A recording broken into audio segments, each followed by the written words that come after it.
economic zone ecosystem is in our overall, scheme of things. The single most pressing matter in this continent and in Kenya is how to create jobs. And it has been at the center of the drive we have in our bottom-up economic transformation agenda.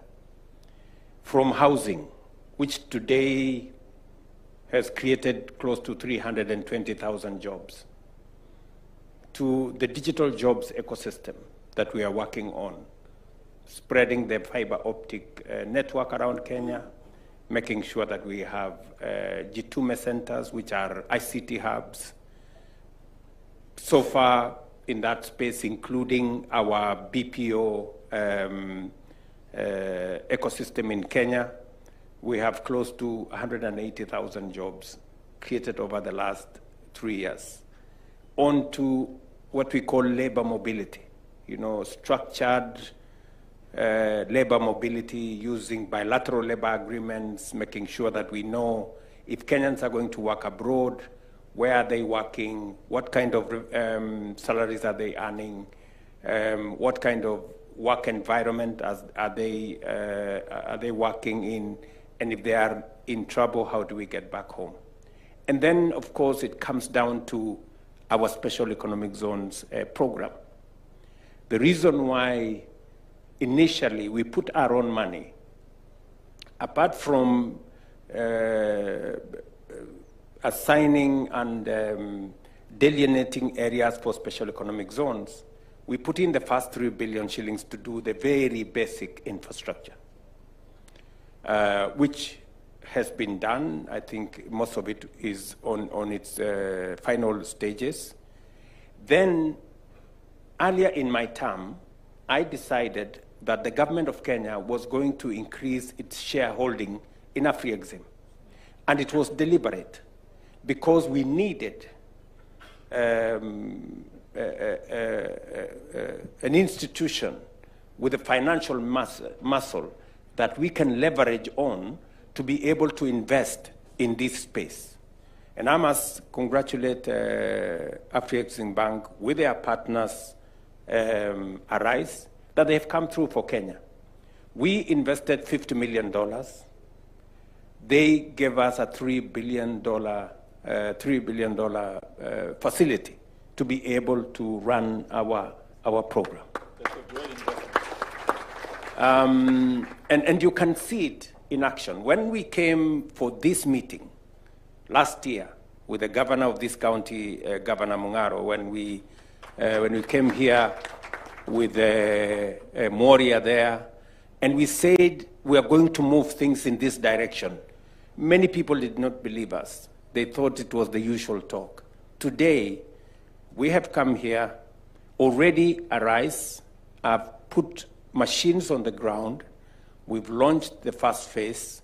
You've had Orama announce here that they have already made available $500 million, which is 65 billion shillings, to put the infrastructure here in Vipingo Special Economic Zone, infrastructure in Dongo Kundu, and infrastructure in Naivasha. All that space is going to create new opportunities. It's going to create new opportunities for jobs, for adding value to our products, and for making Kenya a net exporter of finished products, and we begin to reduce our imports. And that is the trajectory we are looking at. You have asked me a specific question. What is it that we are doing as government to make sure that we are predictable? That it is not going to be a game of guesswork by the investors who are here. And I want to tell the investors who are here, we made a deliberate decision. The reason why we are setting up special economic zones is because we have legislation that protects investors that come into these special economic zones. We have made a determination that we will have a 5-year cycle of policy so that at the very least, you know that as you invest in this space, you have 5 years before there is any discussion on change of any policy in this ecosystem. And number two, we have also made policy decisions, including reducing some of the taxes of some of the materials that will be required for manufacturing. For example, we have removed duties on imports of paper that will be used for manufacturing of tea products, coffee products, export products. We are looking at economic zone even as we work on setting it up. We have also looked at how are we going to have energy security. We are having a conversation as Kenyans that the 2,300 megawatts is not anything we can even tell anybody.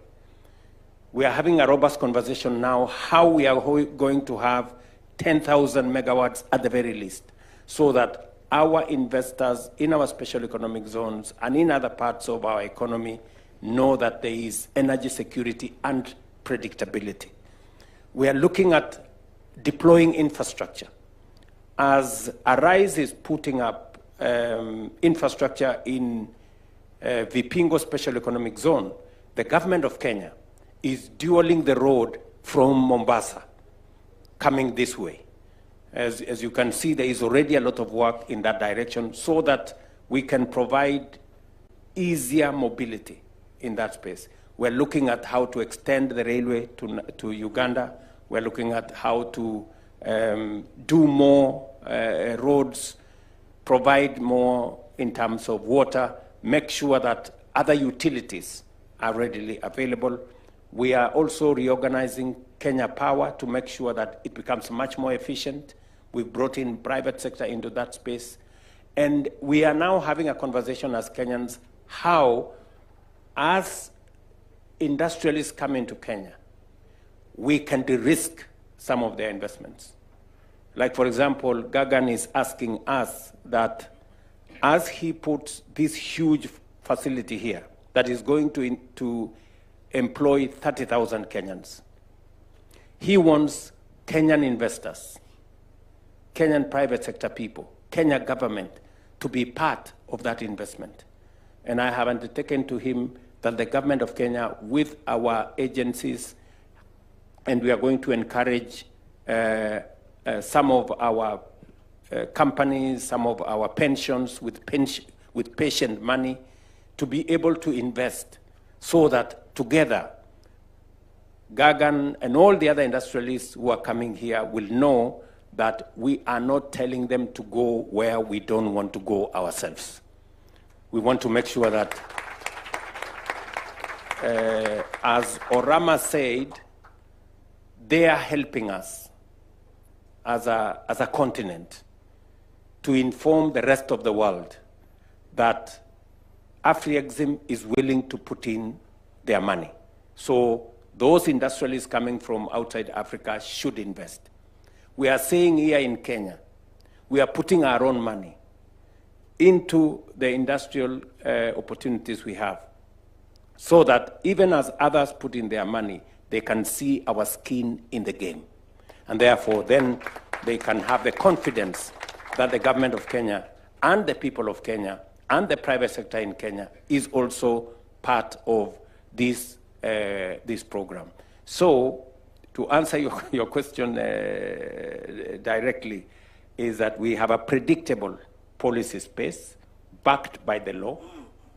Number two, we are ourselves investing in that space so that we are not leaving our investors alone, and we will then be as concerned as they are if there are any policy changes to be made. Because in that process, if it is going to affect them, then it is going to affect us. And therefore, we will be a lot more careful in how that space changes. And finally, is to tell the investors that are here, and I know many others that are listening to us elsewhere, that this is a space that you can be sure of. We are not in this for the short term. We are not in this out of a product of guesswork. we are on this as a plan. And with partners like AfriExim and good friends like Arise, I think we have partners that have a proven track record, and therefore you should have confidence that we are going forward together. Thank you so much, Mr. President. You provided me with the transition to ask a question to Professor Orama. What is AfriExim Bank's skin in the game as well from an equity perspective, mobilizing equity? The government has skin in the game from infrastructure, policy stability, but investments and convincing other Kenyan institutions to also invest. How can AfriExim Bank push to that direction, but also organize